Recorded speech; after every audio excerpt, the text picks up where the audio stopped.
Hello दोस्तों, Gurukul plus में आपका स्वागत है। साइंस के इंपॉर्टेंट क्वेश्चन प्रैक्टिस करने जा रहे हैं। टॉप 100 क्वेश्चन जो सभी एग्जाम के लिए वेरी वेरी इंपॉर्टेंट है। तो जितने साथी हमारे साथ जुड़ गए हैं एक बार शेयर कर दीजिए ताकि सभी पढ़ने वाले साथी आ जाएं। देखिए क्वेश्चन क्या है दोस्तों। पहला, 1 किलो कैलोरी। ये किलो कैलोरी जो होती है ना, एक उष्मा होती है, उष्मा का मान है ना। 1 किलो कैलोरी जो होता है कितना होता है, तो 2 × 10⁻³ जूल किसके बराबर होता है? 2 × 10⁻³ जूल के बराबर होता है। आज जो अपन क्वेश्चन करेंगे ना, उसमें सबसे ज़्यादा जो क्वेश्चन रहेंगे मात्रक से रहेंगे। किससे क्वेश्चन रहेंगे? तो सबसे ज़्यादा क्वेश्चन करने वाले हैं मात्रक से। नेक्स्ट देखिए, 1 मेगावाट घंटा किसके बराबर होता है? तो 6 × 10⁻⁹ जूल किसके बराबर होता है? 6 × 10⁻⁹ जूल के बराबर होता है 1 मेगावाट घंटा। नेक्स्ट, 1 जूल बराबर होता है 10⁻⁷ अर्घ। कितना होता है? 10⁻⁷ अर्घ होता है 1 जूल के बराबर। चलिए, सभी क्वेश्चन इंपॉर्टेंट है, एक भी क्वेश्चन किसी को मिस नहीं करना है। नेक्स्ट देखिएगा, 1 नैनो सेकेंड में क्या होता है? तो 1 नैनो सेकेंड में होता है 10⁻⁻⁹ सेकेंड। कितना होता है? 10⁻⁻⁹ 1 नैनो सेकेंड। नैनो सेकेंड मतलब याद रख लीजिए घात में 9 होगा। एंगस्ट्रांग, एंगस्ट्रांग से क्या मापते हैं? दूरी। एंगस्ट्रांग क्या मापते हैं? दूरी मापते हैं। तो 1 एंगस्ट्रांग में कितने मीटर होते हैं? 10⁻⁻10 मीटर होते हैं। देखो, नैनो सेकेंड में होते हैं 10⁻⁹ सेकेंड और 1 एंगस्ट्रॉन्ग में होते हैं 10⁻⁻10 मीटर होते हैं। नेक्स्ट क्वेश्चन, एक अश्वशक्ति में क्या होता है? तो 746 वाट होता है। कितना होता है? एक अश्वशक्ति में होता है 746 वाट होता है।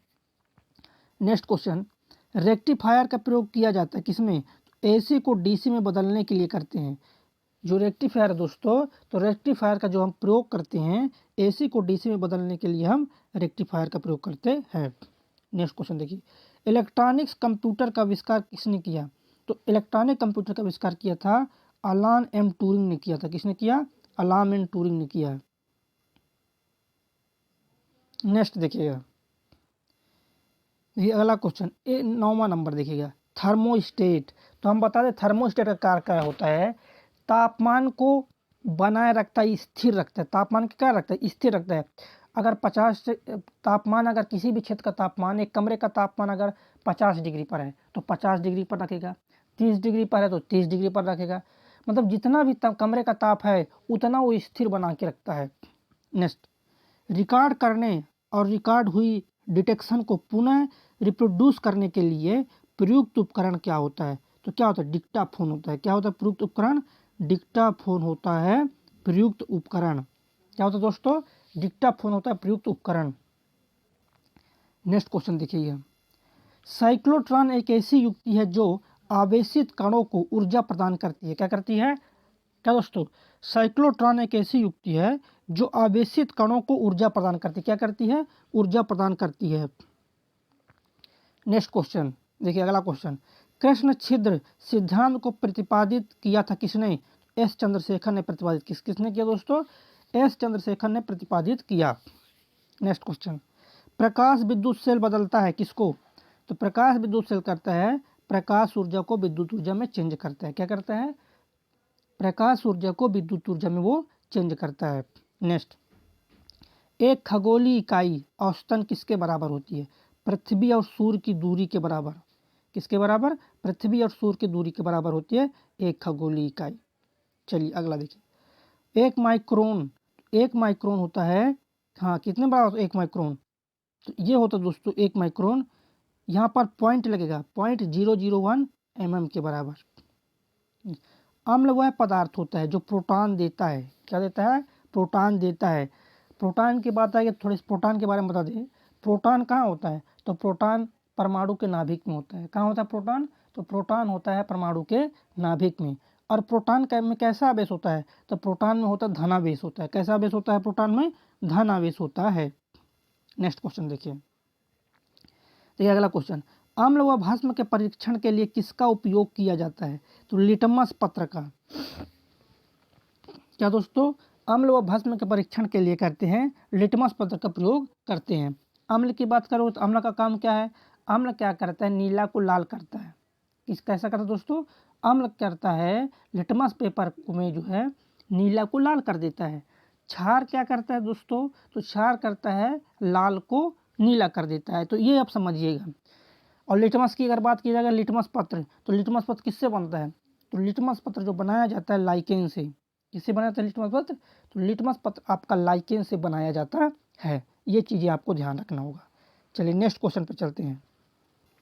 जल में घुलनशील भस्म को क्या कहते हैं, किसमें, जल में घुलनशील भस्म, इसको बोलते हैं क्षार। क्या बोलते हैं इसको, जल में घुलनशील भस्म को बोलते हैं क्षार। नेक्स्ट, पीएच मान निर्धारण किसने किया, सोरेनसन ने किया है।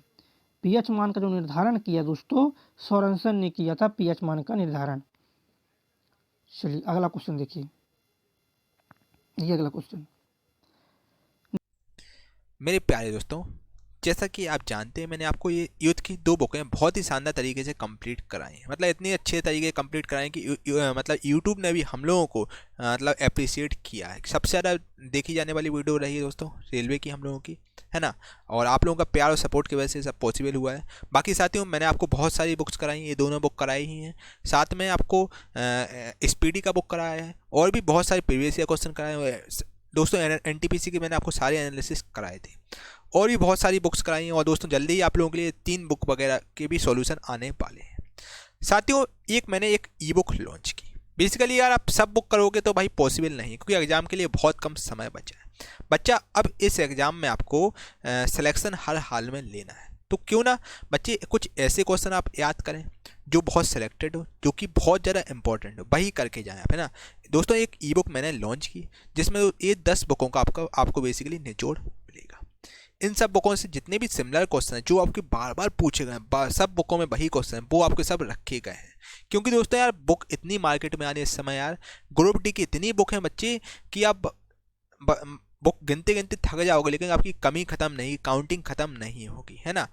बोलते हैं ना भाई, बुक्स इतनी मार्केट में है ग्रुप डी की, भर भर की बुक्स हैं दोस्तों। अब हम गुरु हैं तो हम ही आपको बताएंगे बच्चे आपको कौन सी बुक पढ़नी, कौन कौन सी चीज़ें आपको करनी है।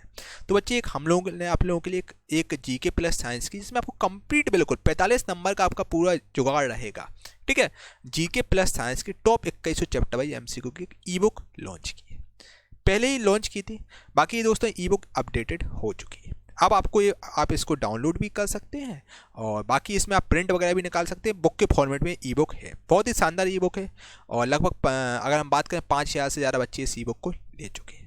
जो कि दोस्तों इस ई बुक का अगर हम बात करें मार्केट से तो 499 है। बहुत सारे एजुकेटर 499 रख के 300-400 रुपये में सेल कर रहे हैं। दोस्तों ये ई बुक बहुत ही शानदार है, बहुत मेहनत लगी है इस बनाने में इस ई बुक को, है ना।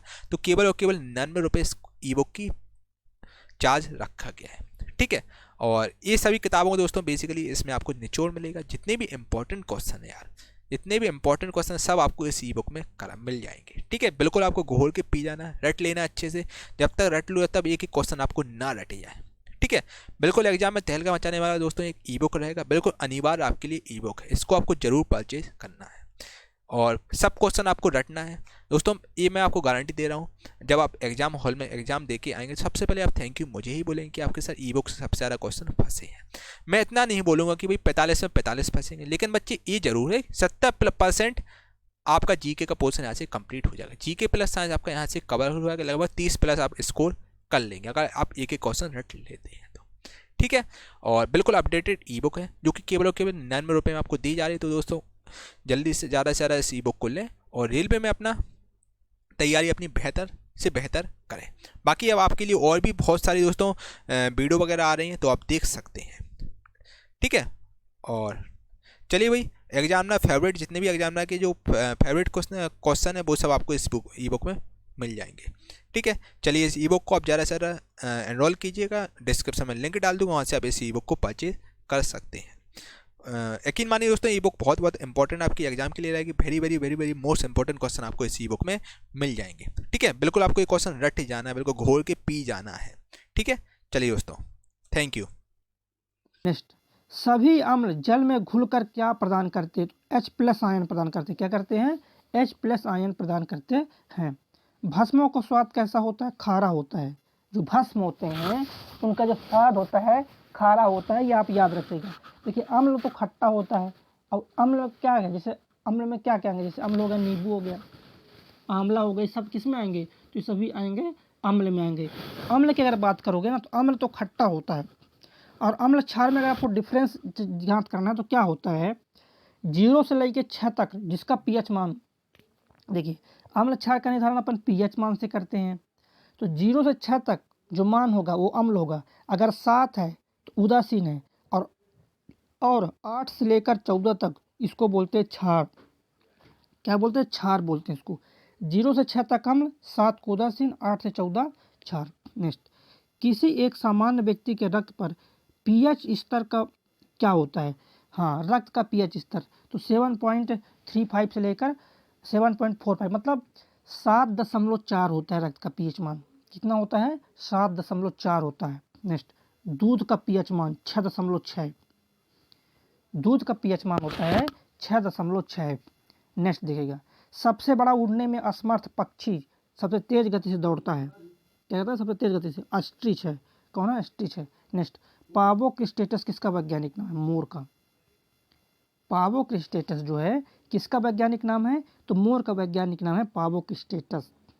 नेक्स्ट, वह एकमात्र पक्षी जो पीछे की ओर उड़ता है, गुंजन पक्षी। कौन सा, जो पीछे की ओर उड़ता है उसको बोलते हैं गुंजन पक्षी। व्हेल के हृदय में कितने चैम्बर होते, कक्ष, 4 कक्ष होते। देखिएगा, जितने मैमल होते हैं, हम आपको बता दें, जितने मैमल होते हैं उन सभी में, मैमल मतलब स्तनधारी, जितने भी स्तनधारी होते हैं उन सभी में 4 चैम्बर होते हैं। क्या होते हैं, सभी में 4 चैम्बर पाए जाते हैं। जितने भी, क्या दोस्तों, जितने भी स्तनधारी होते हैं सभी में कितने चैम्बर होंगे, 4 चैम्बर होंगे। नेक्स्ट, डीएनए अंगुली छाप का प्रयोग किसकी पहचान के लिए किया जाता है, बताइएगा। जो डीएनए, डीएनए, तो डीएनए जो उंगली छाप का प्रयोग करते हैं, जैसे बलात्कारी केस में माता पिता की पहचान करना है, चोर का पता लगाना है, तो इन सब में डीएनए का, और डीएनए फिंगरप्रिंट जो शोध है ना, वो आपका कहाँ पर है, तो वो आपका हैदराबाद में है। ये आपको जानकारी होना चाहिए। चलिए देखिए नेक्स्ट क्वेश्चन। देखिए सभी क्वेश्चन इंपॉर्टेंट हैं, इसलिए कोई भी क्वेश्चन मिस नहीं करना है। हमारे साथ आप लास्ट तक बने रहिएगा, देखिए जरूर से जरूर आपको फायदा होने वाला है इन क्वेश्चनों को पढ़ने के बाद। नेक्स्ट, जेनेटिक्स किसका अध्ययन है, तो अनुवांशिकी और विचरण का अध्ययन होता है। जेनेटिक्स क्या होता है, अनुवांशिकता और विचरण का अध्ययन होता है जेनेटिक्स। संसार में किस जीव की संख्या सर्वाधिक है, सबसे अधिक कौन सा जीव, मछली है। देखिए एक चीज़ हम बता दें, संसार में 75% पानी है, लगभग कितना परसेंट पानी है, लगभग, देखिए पानी मात्रा तो क्या है, 71% है, मतलब तिहाई भाग में पानी है, 3 भाग में पानी है, 1 भाग में क्या है, स्थल है। तो सबसे ज़्यादा पानी है, समुद्र है, सबसे अधिक क्या है, समुद्र है, तो क्या होंगे, समुद्र में मछली होंगे। तो ऐसे आप याद रख सकते हैं, संसार में किस जीव की संख्या सबसे अधिक है, मछली की है। सबसे विषैली मछली, पाषाण मछली। क्या दोस्तों, सबसे विषैली मछली जो है पाषाण मछली होती है। कौन सी मछली होती है, पाषाण मछली। नेक्स्ट, मच्छरों के नियंत्रण हेतु प्रयोग होने वाली कीट भक्षी जो मछली है कौन सी है, गंबूसिया। देखिए गंबूसिया पक्षी जो होती है, क्या दोस्तों, गंबूसिया जो पक्षी होती है ना, तो हाँ, तो ये क्या करती है दोस्तों, पक्षी नहीं है, मछली है। गंबूसिया क्या है, मछली है, ये मच्छरों को खाती है। इसलिए क्या होता है, अब गंबूसिया में अगर आप कुएं में गंबूसिया मछली छोड़ दिए तो पूरा एकदम कीड़ा मकोड़ा खा जाएगी, पानी एकदम साफ रहेगा। नेक्स्ट, जल से बाहर निकाले जाने पर मछली मर जाती है, कारण ये होता है कि वो सांस नहीं ले पाते। अगर जल से बाहर अगर मछलियों को निकालते हैं तो मछली क्या दोस्तों, सांस नहीं ले पाते। क्या नहीं कर पाते, सांस नहीं ले पाते। नेक्स्ट, शार्क मछली में कितनी हड्डी है, 0 हड्डी है। शार्क मछली में हड्डी नहीं होती है, इसलिए क्वेश्चन ऐसा पूछा जाता है, शार्क मछली में कितनी हड्डी, बोले यार हड्डी नहीं है, 0 हड्डी। चलिए हाँ, साथ में बने रहिएगा लास्ट तक, देखिए बहुत ज़्यादा आपको फायदा होने वाला है इस सेशन से। नेक्स्ट, एक प्रकाश वर्ष जो है किसके बराबर होता है, एक प्रकाश वर्ष। तो चलिए ये अभी थोड़ी सी रॉन्ग है, ये हम बता देते हैं। एक प्रकाश वर्ष का जो मान होता है, एक प्रकाश वर्ष 1 लाइट ईयर्स बराबर 9.46 गुणे 10⁻15 मीटर। क्या होता है, 9.46 गुणे 10⁻15 मीटर, ये एक प्रकाश वर्ष 1 लाइट ईयर बराबर होता है। चलिए नेक्स्ट देखिएगा, निर्वात में प्रकाश की चाल 3 गुणे 10⁸8 मीटर प्रति सेकेंड। क्या होता है, 3 गुणे 10⁸8 मीटर प्रति सेकेंड निर्वात में प्रकाश की चाल है। ये क्या है, निर्वात में प्रकाश की चाल है। ये प्लांक नीतांक का मान कितना होता है, किसका पूछा दोस्तों? हाँ, पूछा है आपका प्लांक नीतांक का मान कितना होता है। तो प्लांक नीतांक का मान होता है 6.6 × 10⁻³ जूल सेकेंड। नेक्स्ट, 1 माइक्रोन बराबर 1/1000 mm। क्या? 1/1000 mm होता है 1 माइक्रोन बराबर। नेक्स्ट,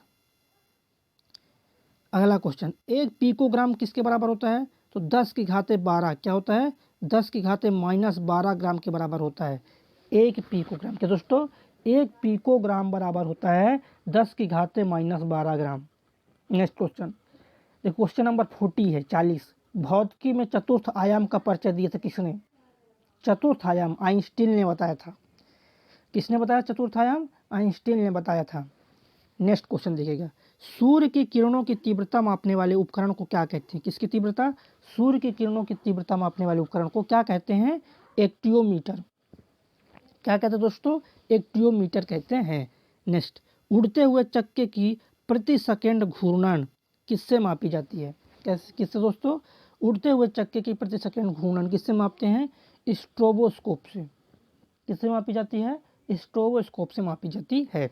नेक्स्ट, रडार उपयोग में आता है, जो रडार होता है उपयोग में आता है रेडियो तरंगों द्वारा वस्तु की स्थिति ज्ञात करने के लिए। किसके लिए? हाँ, रेडियो तरंगों द्वारा वस्तुओं को स्थिति ज्ञात करने के लिए रडार का हम प्रयोग करते हैं। चलिए नेक्स्ट देखिए, अगला क्वेश्चन है, वेरी वेरी इंपॉर्टेंट है। वायु से हल्की गैस अमोनिया है। क्या है वायु से हल्की? तो वायु से हल्की जो है अमोनिया गैस होती है। कौन सी गैस होती है दोस्तों? तो वायु से हल्की होती है अमोनिया। नेक्स्ट क्वेश्चन देखिएगा, देखिए सभी क्वेश्चन इंपॉर्टेंट है, इसलिए देखिएगा ना, हमारे साथ लास्ट तक जुड़े रहिएगा इस सेशन में। ये सेशन बहुत ज़्यादा इंपॉर्टेंट है आपके लिए। नेक्स्ट, किसी गैस का अणु भार उसके वाष्प घनत्व का कितना होता है? तो सदैव जो अणु भार होता है वाष्प घनत्व का दुगना होता है। ये रट लीजिए, क्योंकि यहाँ से क्वेश्चन आने वाले हैं आगामी एग्जाम में। किसी गैस का जो अणु भार होता है उसके वाष्प घनत्व का दुगना होता है। क्या होता है? वाष्प घनत्व का दुगना होता है। नेक्स्ट, ताप एवं दबाव की समान अवस्थाओं में विभिन्न गैसों के समान आयतन में किसकी संख्या समान होती है? अणु की संख्या। किसकी संख्या समान होती है? अणु की संख्या समान होती है। नेक्स्ट देखिए अगला क्वेश्चन, देखिए सभी क्वेश्चन इंपॉर्टेंट है। नेक्स्ट, गैसीय समीकरण पीवी बराबर एनआरटी में जो आर क्या है?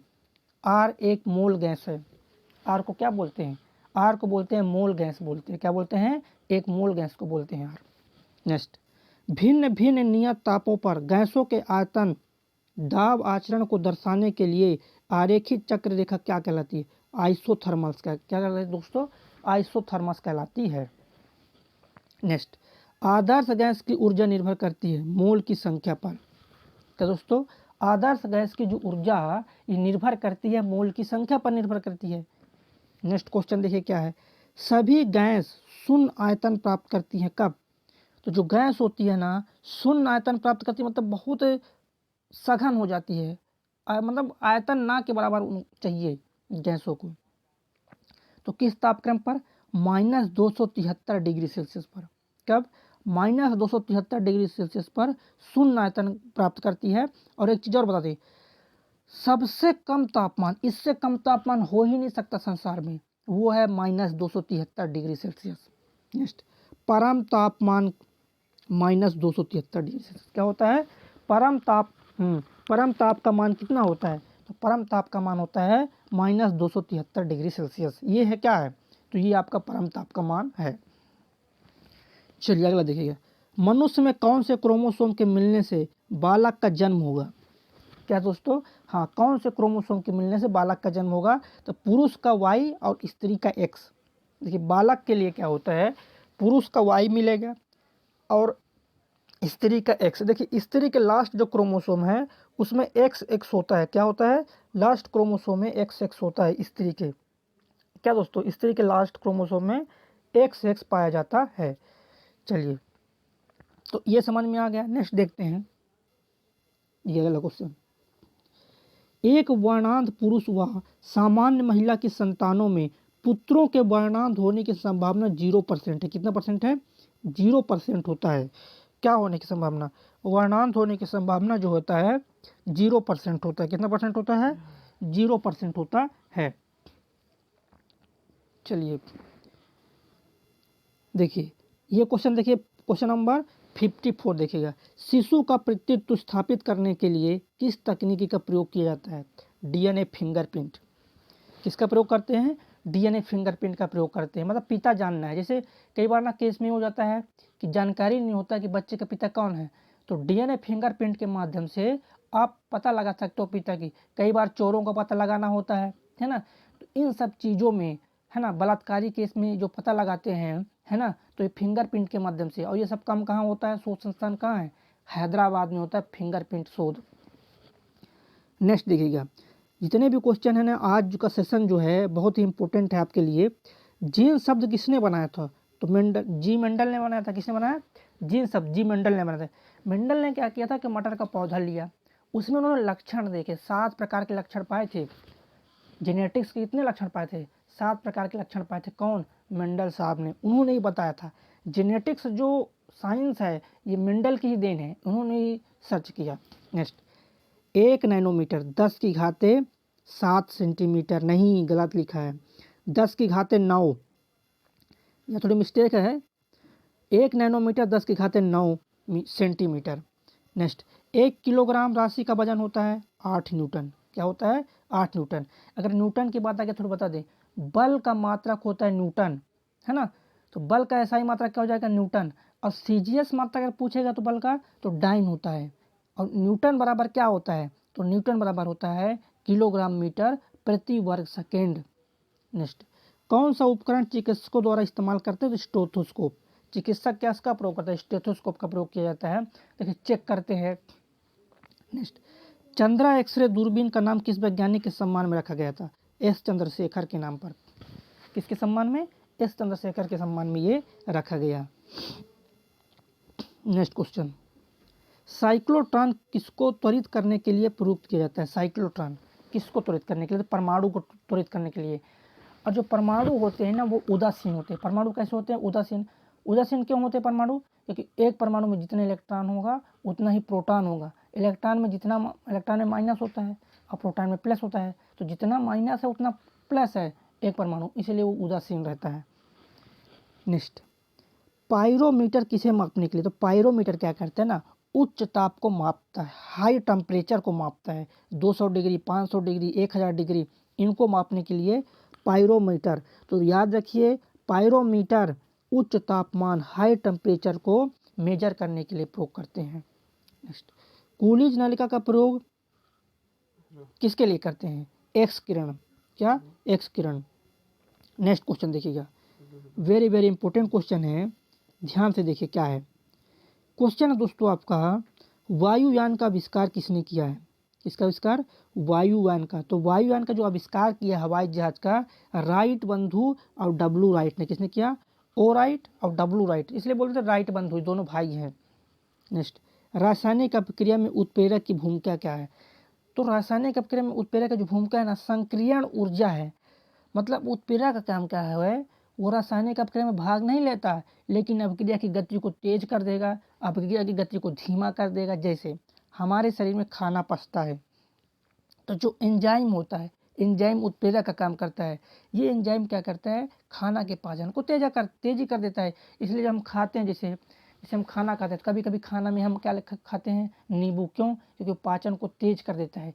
इसीलिए कुछ चीज़ों का हम सलाद वगैरह इस्तेमाल करते हैं, क्योंकि जो पाचन है उसको तेज कर देता है। इसी प्रकार से उत्प्रेरक का काम होता है कि वो क्या करता है?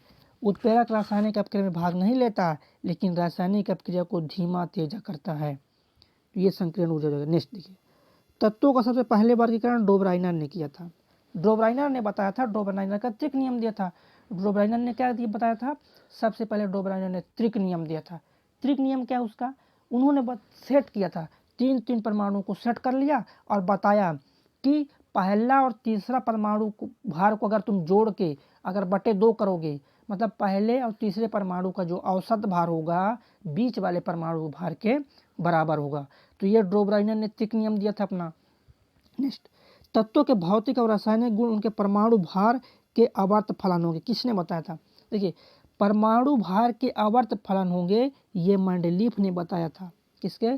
परमाणु भार के अगर पूछेगा, परमाणु भार के आवर्ती फलन तो मेंडलीव, परमाणु क्रमांक के आवर्ती फलन हो जाएगा तो फिर मोसले बताना है आपको। नेक्स्ट ये अगला क्वेश्चन, अक्रिय तत्व किस समूह में? तो शून्य समूह में। जो अक्रिय तत्व होते हैं शून्य समूह में होते हैं, इसी को बोलते हैं 18 ग्रुप। क्या बोलते हैं? अक्रिय जो गैस होते हैं वो 18 ग्रुप में होते हैं। कौन कौन से अक्रिय गैस है? जैसे हीलियम, नियान, आर्गन, क्रिप्टॉन, जेनान, रेडान, ये सभी क्या है? अक्रिय गैस है। अक्रिय गैस किसी से भी क्रिया नहीं करते हैं। अक्रिय गैस होते हैं किसी से क्रिया नहीं करते हैं, इसको क्या बोलते हैं? शून्य ग्रुप समूह, 18 ग्रुप समूह, अक्रिय गैस, नोबल गैस, ये सब इन्हीं के नाम है। नेक्स्ट क्वेश्चन, किस समूह के तत्वों को सिक्का धातु कहते हैं? सिक्का धातु बोलते हैं आईबी समूह 11। अब देखिए सिक्का धातु बोलते हैं 11 समूह को, समूह नंबर 11 को, उसका दूसरा नाम होता है आईबी भी बोलते हैं। सिक्का में धातु में क्या आ जाएगा? सिक्का धातु में सोना, चांदी, कापर, ये जो तीन है ना दोस्तों, देखिए कापर, सोना और चांदी, ये क्या है? ये सभी सिक्का धातु हैं। देखिए जो सोना को हम एयू में दर्शाते हैं ना, इसका लैटिन नाम होता है ऑरम। क्या होता है? ऑरम होता है सोना का लैटिन नाम। चांदी का एजी से दर्शाते हैं, अर्जेंटेनम इसका लैटिन नाम है। तो आप सिक्का धातु याद कीजिए, कापर, सोना, चांदी, ये सिक्का धातु हैं। नेक्स्ट क्वेश्चन, शून्य समूह में रखे गए तत्व किस नाम से जाने जाते हैं? निष्क्रिय तत्व। क्या? शून्य समूह में रखे गए तो उसको निष्क्रिय तत्व। देखिए निष्क्रिय इसलिए है कि कोई मतलब नहीं दुनियादारी से, क्योंकि उनका अष्टक पूरा है। जिसका जिसका अष्टक पूरा रहता है वो क्रिया में भाग नहीं लेते, इसलिए उनको बोलते हैं निष्क्रिय गैस, नोबल गैस, ये सब बोलते हैं। सबसे भारी धातु ओस्मियम, ओएस, परमाणु क्रमांक 76 है ओस्मियम का। सबसे भारी धातु ओस्मियम है। हल्की पूछेगा तो लिथियम।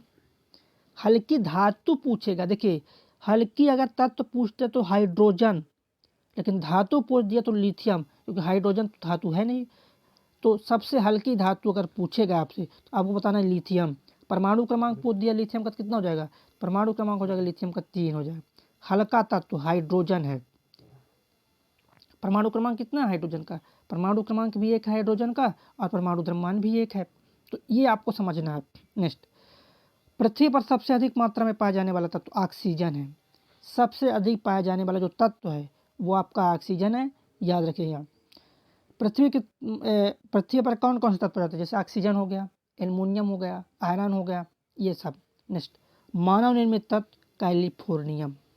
कौन है मानव निर्मित तत्व? तो मानव निर्मित जो तत्व है दोस्तों कैलिफोर्नियम है। नेक्स्ट, आजकल सड़क की रोशनी में पीले लैंप बहुतायत में प्रयोग होते हैं। पीले लैंप जो प्रयोग होता है उसमें क्या प्रयोग होता है? तो सोडियम। ध्यान से याद रखिएगा कि सोडियम जो होता है पीला कलर देता है। क्या देता है? पीला कलर। इसीलिए जो स्ट्रीट लाइट होते हैं शहरों में, उसके जो लैंप होते हैं पीले पीले जलते हैं, तो उसमें सोडियम का प्रयोग होता है। नेक्स्ट, 1 माइक्रोमीटर बराबर 10 की घाते -3 मीटर। माइक्रोमीटर 10 की घाते -3, नैनोमीटर 10 की घाते -9, और पिकोमीटर बोले 10 की घाते 12। नेक्स्ट, डायनमो में ऊर्जा परिवर्तन कैसे होता है? तो डायनमो क्या करता है? यांत्रिक ऊर्जा को विद्युत ऊर्जा में बदलता है। डायनमो क्या करता है? यांत्रिक ऊर्जा को विद्युत ऊर्जा में। अगर यहाँ पर बोल देता मोटर क्या काम, मोटर का काम क्या है? तो मोटर का काम होता है विद्युत ऊर्जा को यांत्रिक ऊर्जा में बदलना, मोटर का काम होता है। लेकिन हमसे पूछा डायनमो का, तो यंत्र को विद्युत में चेंज करना। नेक्स्ट, रासायनिक ऊर्जा को विद्युत ऊर्जा में, किसका काम है? रसायन को विद्युत में, बैटरी का काम होता है।